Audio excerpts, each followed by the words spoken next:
Hello mga kabinibini! Halika, alamin natin ang magagandang lugar sa Pilipinas. Ang pinakauna, 100 Island. Ang 100 Island National Park from Pangasinan, Kapulo-Puloan o kaya Taytay Bakes ay isang destinasyong panturista na matatagpuan sa Barangay Lucap, lungsod ng Alaminos, Pangasinan, Pilipinas. Ito ang unang pambansang park sa Pilipinas. Pangalawa, Hagdan-Hagdan Palayan sa Banawi. Kilalang kilala sa buong daigdig ang tanawing ito. Sa katunayan, ito ay tinagurian natin na 8th Wonder of the World.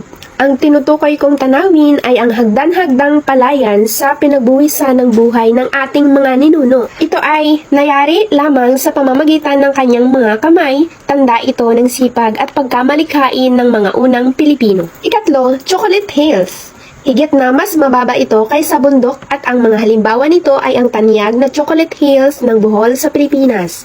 Pabilog ang hugis nito at tinutubuan ng mga luntiang damo sa panahon ng tag-ulan at kung tag-araw naman ay magiging kulay tsokolate. Pang-apat, ang Boracay. Ang Boracay ay isang tropical na pulo na tinatayang matatagpuan sa 315 km or 200 milya sa timog ng Maynila at 2 km sa hilagang kanlurang dulo ng pulo ng Panay sa silangang Visayas sa Pilipinas. Isa ito sa mga sikat na destinasyon ng mga turista sa bansa. Binubuo ang pulo ng mga barangay ng Manok-Manok, Balabag at Yapak.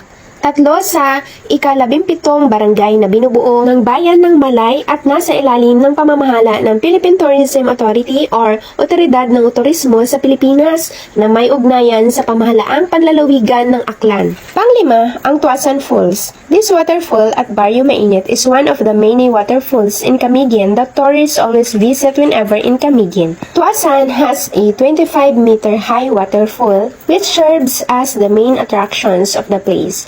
People can take a swim under the falls after a short trek. One can have a glimpse of Camiguin's luscious greeneries and calm streams while trekking towards Tuasan Falls. Pang-anim, Bulkang Mayon. Ang Bulkang Mayon ay isang aktibong bulkan sa lalawigan ng Albay sa pulo ng Luzon sa Pilipinas. Bantog ang bulkan dahil sa halos perpektong hugis apa nito. Ang Mayon ang naging hilagang hangganan ng lungsod ng Legazpi. Ang pinakamataong lungsod sa Kabikulan, unang hinahayag bilang isang pambansang iiwasan at isang nakaprotektang lupain ng bansa noong June 20, 1938. Inuri itong muli at ipinangalanang Mayon Volcano Natural Park noong 2000. Next, pangpito, ang Lawa ng Taal. Ang Lawa ng Taal ay isang lawang tubig tabang sa lalawigan ng Batangas sa pulo ng Luzon, Pilipinas. Ang lawa ay nasa isang kaldera na nabuong napakalaking mga pagputok sa pagitan ng 500,000 at 100,000 taon ang nakaraan. Ito ang pangatlong pinakamalaking lawa sa Pilipinas or ang pinakamalaki ay ang Lawang Laguna. Ang walo ay ang Maria Cristina Falls. Ang Maria Cristina Falls ay isa rin sa magagandang attraction dito sa Pilipinas. Ito ay makikita natin sa probinsya ng Agusan del Sur. Ang tubig na bumabagsak dito ay nagmumula sa lawa ng Lanao at dumadaloy patungong Agusan. Pang-siyam, Coron Reefs.